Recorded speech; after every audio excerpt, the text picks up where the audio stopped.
What if I told you that every time your property is repossessed, there is a secret IRS form that proves the lender may have already been paid? Now, in this video, I'm going to break down the 1099-A form, how it connects to repossession. I'm also going to be talking about why it should be your hidden weapon for a debt discharge strategy. I've studied consumer law, UCC codes, and federal tax forms to help you understand what the banks don't want you to know. Before we dive into this video, this is not legal advice. This is not financial advice. This is only for educational purposes only. You dig what I'm saying? So make sure you stay all the way to the end, because what we're going to be talking about is going to empower you to start doing things like challenging debt collectors, discharging your debt, but also at the same time being willing to hold these companies accountable and expose these companies. Okay?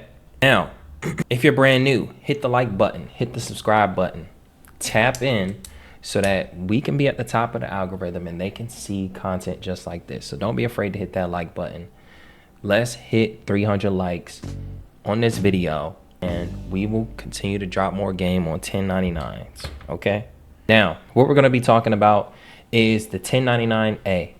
Okay, and how it pertains to debt discharge. We're going to talk about the strategy behind using the 1099-A, the truth behind it. We're going to talk about the different, what each box means within the 1099, how this ties to debt discharge, and the strategy to use this in consumer law. So make sure you stay all the way to the end, because we're going to be talking about these forms in particular as it pertains to discharging debt and essentially debunking any myth or any mystique behind discharging debt. Now let's dive straight in. What is a 1099-A? Okay, a 1099-A is filed when a lender takes back property, whether it's foreclosure or repossession. Okay, it is typically required by the IRS for debt write-offs. Okay, it starts the discharge process. You just never get told. Now, typically what happens is if they repossess your vehicle or the house, they must report it to the IRS, and that's your paper trail to notify you that the debt has been discharged. So when we go to exactly what the 1099-A looks like, it's the acquisition or abandonment of secured property. Okay, so typically what happens is when you file a 1099-A, so to break this down into plain language, the 1099-A stands for acquisition or abandonment of secured property. And it tells the IRS what happened to a debt that was tied to a property like a car, house, or equipment. So what it means if you see a 1099-A. A 1099-A doesn't cancel the debt on its own, but it reveals that the lender either acquired the property, meaning they took ownership like in repossession or foreclosure, or number two, they recorded the abandonment, meaning you gave it up or lost possession, and they claimed it as a loss or reclaimed it. So here's the key insight. If the lender acquires or repossesses the vehicle and they report the fair market value and balance owed on the 1099-A, that means the original known loan has been severed from the collateral, okay? And the debt now becomes a separate accounting matter, possibly taxable, possibly sent to collections, or even eventually forgiven and reported on a 1099-C cancellation of debt. So here's what it reveals. That the property is no longer yours. That's number one. Number two, that the lender took action on the debt. Number three, that they have written off the property on their books. And number four, that they must report this to the IRS for tax and accounting reasons. So typically, if your vehicle gets repossessed, you should receive a 1099-A copy B, which is this, okay? It says for the borrower. Now, you can use the 1099-A as a part of the paper trail to essentially prove that the lender already took their remedy, the asset is no longer yours, and number three, that the debt has changed form, often signaling discharge, offset, or assignment. Now, if something gets discharged, if something gets offsetted, that right there essentially means that you don't have the obligation to pay the debt. I mean, you never did from the beginning, but let's just break down the aspect of the different types of things when you are looking at the 1099. Okay, so when you look at the 1099, Box 1 is going to talk about the date of acquisition or abandonment. So obviously, for in this case, it could particularly be when they repossess the vehicle, when they foreclose, or whatever the case may be. They're going to put it here. Number 2 is going to talk about the balance owed. Okay, this is all for accounting. Okay, this is what accounting is. Number 4 is going to be the fair market value, whatever the amount of the vehicle is, or home, or whatever the case may be, is going to go here. Number 5, were you personally liable? And this is typically important. They may check this off, they may not check this off. Okay. In the very beginning, you're taught that you can use the 1099A, and you can fill this out on your own. Now, you can do that, but you will have to come from the perspective that you were the one that was lending the money. And also at the same time, you will have to come from the perspective and essentially prove that they are not the lender. Okay? You also have to prove that you are in the lending business. You are a financial institution if you are going to use a 1099A. Now, here's the way to use this properly. Okay? It's best if you use this properly if you are going to use this against them. Like if they're already going to file this on your behalf, use this against them. If they try to still collect on a debt or a vehicle or whatever the case may be, and they file the 1099A, just know that right there is the start of them discharging debt. Okay, so let's just talk about how this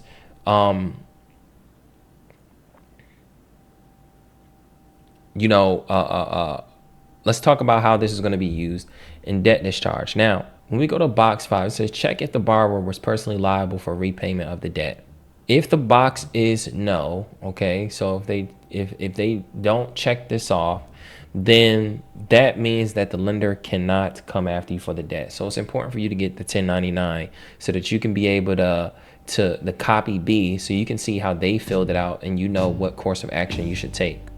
Okay, now here's how this ties to debt discharge. On the 1099A side, this acknowledges that the debt is in the termination status. Okay, knowing that the debt is being terminated further shows you that the debt has already been made whole. And a lot of times what they do is after you pay or after they repossess your vehicle, they attempt to collect on the debt even more.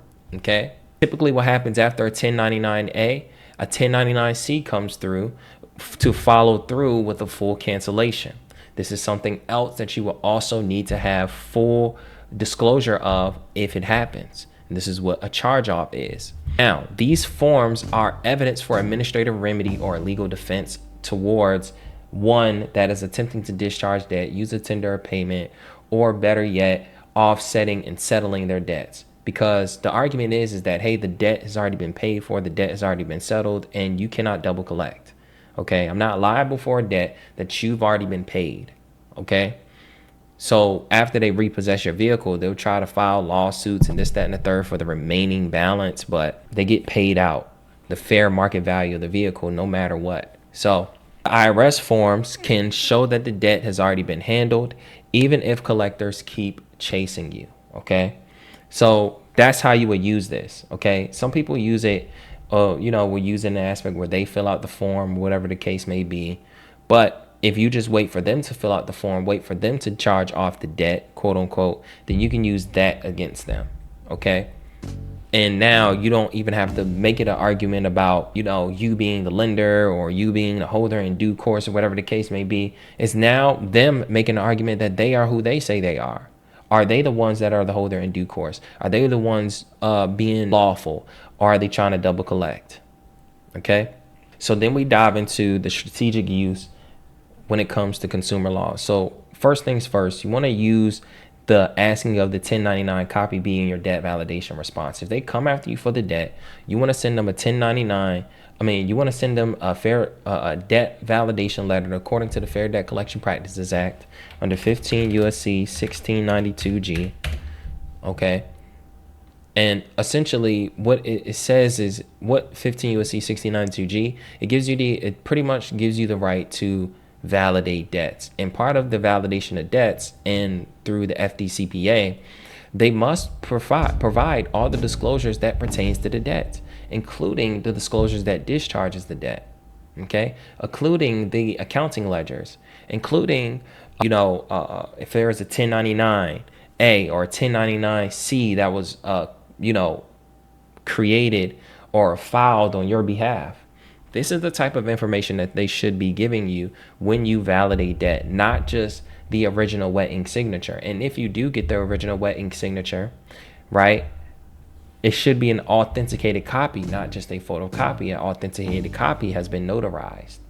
Okay, somebody bared witness to them making a copy of the original note. Okay. Number 2, you can request full accounting under UCC 9-210. Under UCC 9-210, we talked about this yesterday, -210, where you have a right to essentially request accounting regarding a list of collateral or statement of account. So request means record of a type described in paragraph 2, 3, and 4. Request for accounting means record authenticated by a debtor requesting that the recipient provide accounting of the unpaid obligation secured by collateral and reasonably identifying the transaction or relationship that is subject to the request. Very detailed. Request regarding a list of collateral means a record authenticated by a debtor requesting that the recipient approve or correct the list of what the debtor believes to be the collateral securing an obligation and reasonably identifying the transaction or relationship that is subject to the request. Number 4, request regarding statement of account means a record authenticated by a debtor requesting that the recipient approve or correct a statement indicating what the debtor believes to be the aggregate amount of unpaid balances secured by the collateral. Okay, here's what it says to be: duty to respond to requests. Okay, it says subject to subsection C, D, E, and F, a secured party other than a buyer of accounts, chattel, paper, payment intangibles, promissory note, cosigner shall comply with the request within 14 days of the receipt. So they have 14 days to respond. Okay, so you have a right to ask for this, and it says here for the record in the Constitution that they have 14 days to respond, and that it is their duty. Okay, no matter what.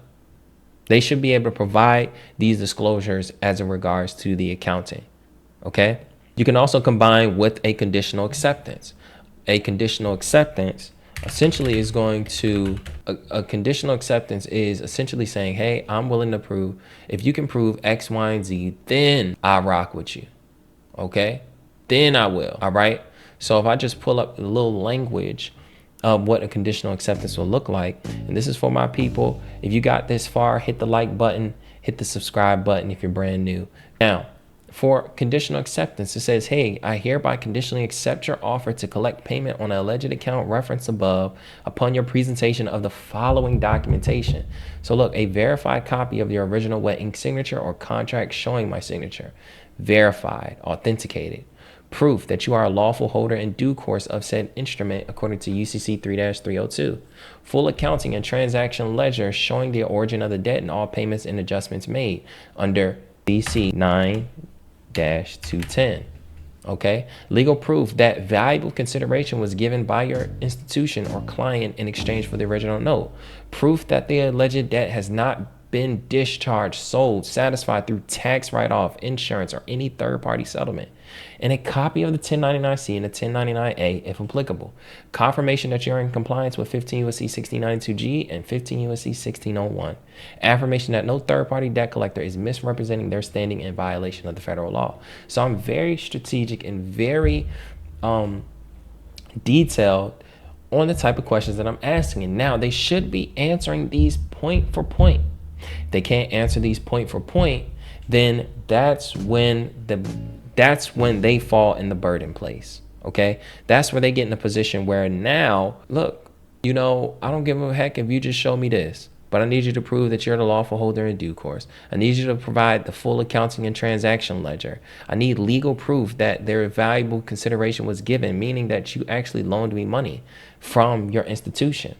Okay, I need to also know that it hasn't been discharged. And if you have a 1099-C or 1099-A, then that affirms that it has been discharged. If you can show me that it hasn't been sold or securitized, right? These are the things that you have to show me, because by law, if it's already been written off, if you already made money on it, then you shouldn't be collecting. You can't collect. You forfeit your ability to collect once you sell the note. Once you sell the note, you actually lose being the lawful holder. Okay? So that's why I'm asking for the accounting and things of that nature. And that's how powerful conditional acceptance is. But, sometimes we think that the argument is literally just about, oh, I filled out this form and this, that, and the third. No. Do you see the list of questions that I'm breaking down? You dig what I'm saying? Now, obviously, you can go and you can copy and paste and you can go view this multiple times. But I do have it in my complete deck guide. The link is in the description. Okay. Now, you essentially want to ask things like, did the lender file for insurance? Is this a tax deduction? You be very specific of the type of things that you ask, which is why my conditional acceptance is laid out that way. And that's where it's like, okay, you cannot miss a beat. Okay. Now, here's how you're going to really close this strategy. Number one, you want to track these forms on your IRS account transcript. Okay. Number two, you want to request the missing ones using the Freedom of Information Act or a direct IRS request. You can ask the IRS directly for a particular,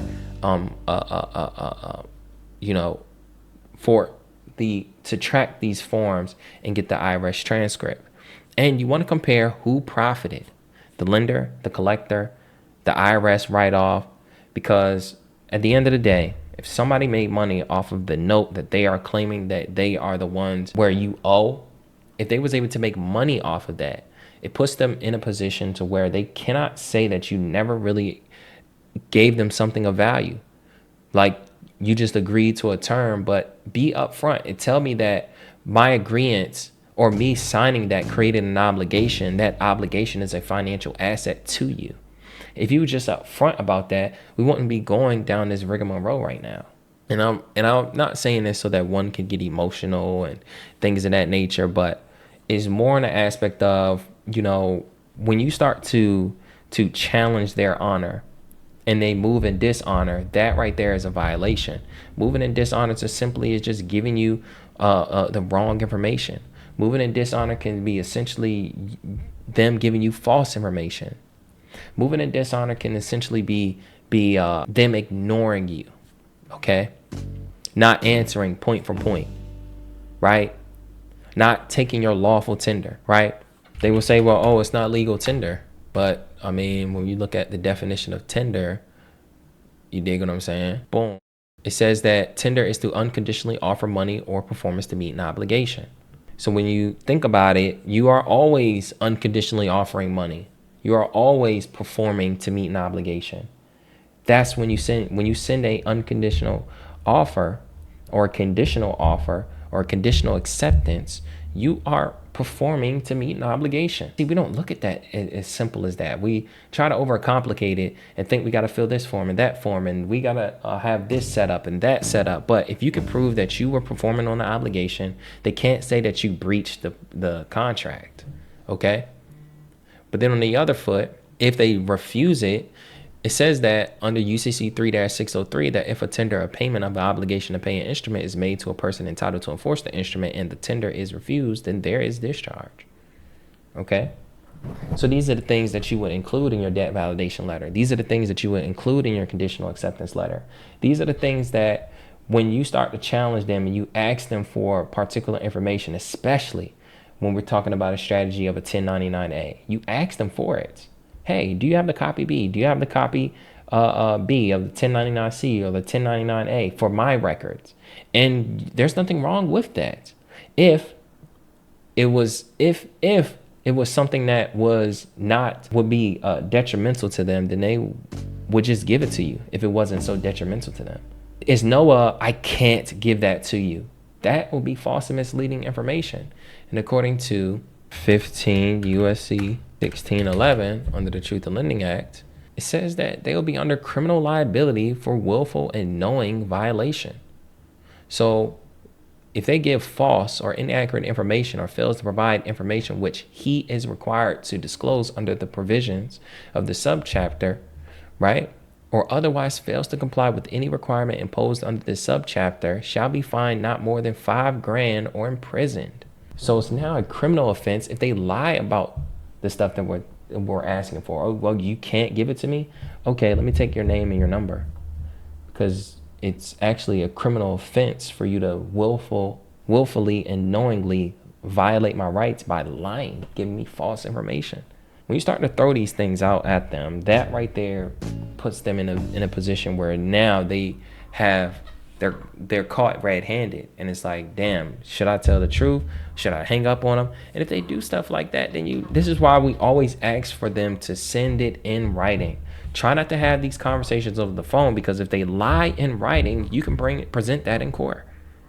Oh, you can't send it to me? Can you send me that in writing? I would love to get that in writing.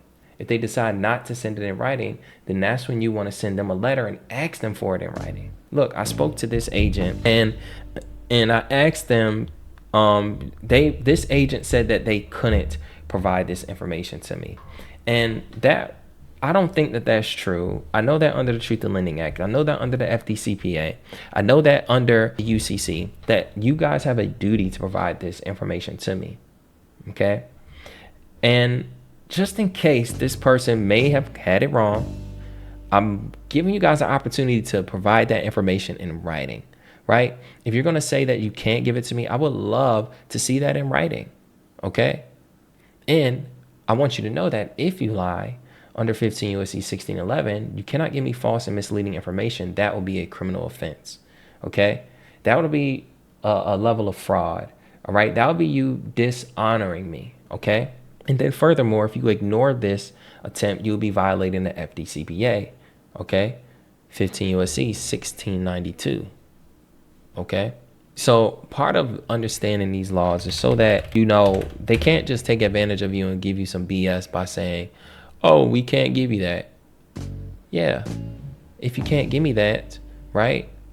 Under 15 U.S.C. 1692K, they'll be under civil liability, okay? It says, except as otherwise provided in this section, any debt collector who fails to comply with any provisions of the subchapter with respect to any person is liable to such person in an amount equal to the sum of any actual damage sustained by such person as a result of such failure. In the case of any action by an individual, such additional damages as the court may allow, not exceeding 1,000, or in the case of a class action. Okay, so long story short, and this is what this is saying, that if they violate any of these sections of the Fair Debt Collection Practices Act, even as simple as them not validating your debt and ignoring your validation attempt, them, giving you false and misleading representation, them using harassment or abuse, them not communicating in connection with the debt properly, them acquiring your location information, giving it to a third party without your consent, them furnishing deceptive forms, you have a right to challenge their liability on that, because they have a duty to do that. So not only do you have 15 U.S.C. 1692K, but you also have 15 U.S.C. 1611. All right. So all in all, if they repossess your vehicle, if they foreclose on your home, just know a 1099A was created. You want to get record of that 1099A, and know that after a 1099A, a 1099C is going to follow. Dig what I'm saying? This is how you use a 1099 to be able to discharge debt. You use it against them. You create a strategy. You use that paper trail to prove that the debt has already been settled. Okay? We can argue that the promissory note may pay the bill, but if you're not strong in that argument, because I will tell you that does take a understanding of what's happening behind the scenes. But if you're not, if you get a 1099A or a 1099C, just know that the debt has been discharged. They cannot double collect. They forfeit them being the holder in due course, and you use that against them. You say, hey, the debt has already been discharged, so you can't collect on this debt if you already made your money on it. Okay? And that's what the argument is. Whatever you agree to becomes null and void. Okay? So their only argument is to enforce the agreement. But if that agreement has been settled already because some third party decided to pay the debt or you decided to charge it off, there are laws put in place so that you can be able to fight against someone who is not the legal holder in due course, someone that's already made money, someone who hasn't given value and consideration that's according to the debt, and they still try to come after you for some debt. All right. So now that you guys understand exactly how these 1099 forms go, how to properly challenge them if you get in a position where your car gets repossessed or the house, and this is typically after it gets repossessed or after the house gets foreclosed on, You now know that there are secret IRS forms that they use, okay?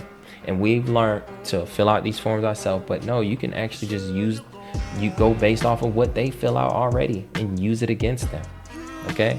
So if you've gotten this far, down below I have the complete that guide that pretty much has instructions, letters like the conditional acceptance, the 3-pack, affidavits, affidavit of truth, debt validation letter, where I'm asking these key questions that go hand in hand with discharging your debt, 1099A, 1099C. Tap in down below.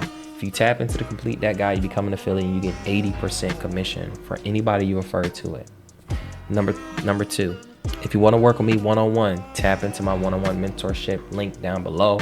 I only accept certain people, so you have to align with what it is that I help people with. I don't just accept anybody. I only accept people that are either trying to fix their credit, get funding, or start their own credit repair business, okay? Tap in with me down below in my one-on-one mentorship if that fits with you. Lastly, tap in with my Instagram at biz.nick and on Twitch at biz_nick, okay? And my last question is, have you ever gotten your car repossessed and didn't know that there was a 1099A or 1099C put out there for you? Drop down in the comments down below exactly what your experience has been. Help others. Any more information on this topic that you guys want to include, drop it down in the comment section down below. If you've gotten this far and you don't have anything to drop down there, comment the word discharge.